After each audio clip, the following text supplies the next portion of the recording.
Hej mina vänner. I början skulle jag be om ursäkt att jag kunde inte vara med för att jag är på väg utomlands. Jag heter Rad Kamel och jag kommer från Irak för 4 år sedan.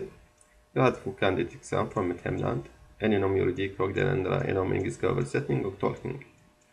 Idag skulle jag prata om min upplevelse som deltagare i projektet Väg till jobbet.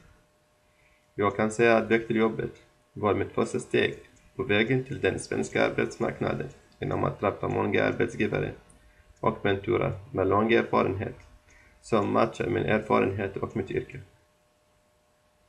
Väg till jobbet har hjälpt mig att skaffa många kontakter, många svenska vänner och att träffa människor med olika erfarenheter och olika upplevelser.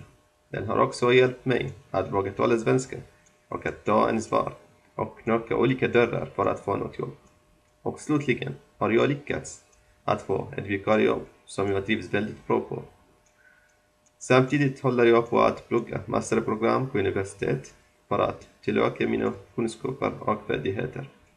Så min rekommendation till er mina vänner att vara jätteaktivt på detta projektet genom att vara närvaro på alla nätverksträff och alla andra aktiviteter och lyssna nog på andras erfarenheter och att ta initiativ att våga kontakta olika arbetsgivare för att få ett jobb. Tack så jättemycket och lycka till mina vänner.